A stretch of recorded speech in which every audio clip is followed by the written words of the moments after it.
18 सितंबर से 2 अक्टूबर तक पितृपक्ष चल रहे हैं। ये समय पितरों को समर्पित होता है। इस दौरान पितरों की आत्मा को शांति मिले, इसके लिए पितृ श्राद्ध, तर्पण और पिंडदान किए जाते हैं। हिंदू मान्यताओं के अनुसार ये काम पितरों के मोक्ष और घर में सुख समृद्धि के लिए जरूरी है। पर क्या आप इन तीनों में अंतर जानते हैं? क्या आप जानते हैं कि श्राद्ध, तर्पण और पिंडदान क्यों किया जाता है? इसी कड़ी में लोकल 18 ने देवघर के ज्योतिषाचार्य पंडित नंद किशोर मुदगल से खास बातचीत की। उन्होंने बताया कि ये तीनों काम अलग हैं और इन्हें करने का तरीका भी अलग अलग होता है।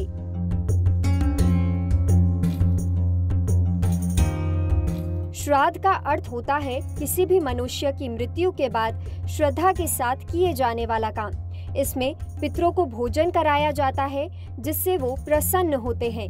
श्राद्ध जो है, श्राद्ध मृत्यु के 10 दिन के बाद जो किया जाता है कर्म, उसे हम श्राद्ध कहते हैं। श्रद्धया क्रियते यत् कर्मः तत् श्राद्धम, ऐसा हमारा प्रमाण है।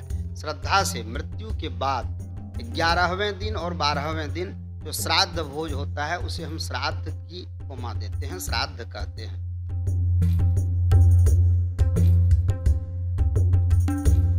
हिंदू धर्म में तर्पण 3 तरह के होते हैं: देव, ऋषि और मनुष्य। पितृपक्ष में पितरों के नाम से तर्पण करना जरूरी होता है।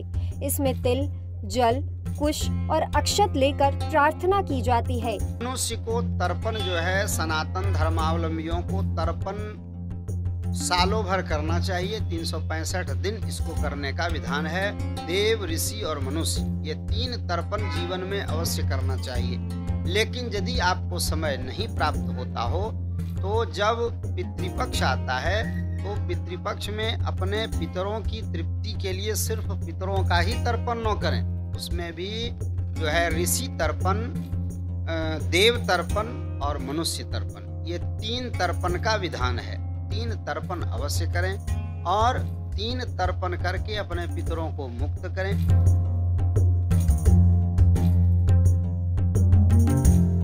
पिंडदान का अर्थ है मृत पूर्वज को मोक्ष देना। इसमें जौ या आटे से पिंड बनाया जाता है जिसे पितरों को समर्पित किया जाता है। मान्यता है कि पितृ इसे विभिन्न जीवों के रूप में ग्रहण करते हैं। पिंडदान 2 तरह से होता है। एक पिंडदान श्राद्ध के समय जो करते हैं वो पिंडदान हुआ, और पितृपक्ष में या गया में जाकर के जो मुक्ति का पिंड देते हैं वो पिंडदान है। तो पिंडदान करने से, पिंड का मतलब होता है ये शरीर का पिंड, तो इसी को इसका स्वरूप मान करके आप पितरों को मुक्त करते हैं कि यह जो पिंड है उससे मुक्त हो जाता है। ऐसे इसका ही नाम है पिंडदान। और श्राद्ध में जो पिंडदान होता है वह पितरों का भोजन है। पितर जो आपके धर्मराजपुरी को जाते हैं, गरुड़ पुराण के आधार पर रास्ते में जो चलते हुए जो समय लगता है 1 वर्ष का, उसी 1 वर्ष के लिए आप श्राद्ध में पिंडदान करते हैं। और गया में जो पिंडदान होता है वह मुक्ति का साधन है। गया जाकर के अपने पितरों को मुक्ति करते हैं, यही पिंडदान है। पितृपक्ष के दौरान आप भी अपने घर की सुख समृद्धि के लिए पितरों की पूजा करें। आज की इस वीडियो में आपने जाना कि श्राद्ध, तर्पण और पिंडदान में क्या अंतर होता है। आपको ये वीडियो कैसी लगी हमें कमेंट सेक्शन में जरूर बताएं और ऐसी ही वीडियोस के लिए देखते रहें लोकल 18।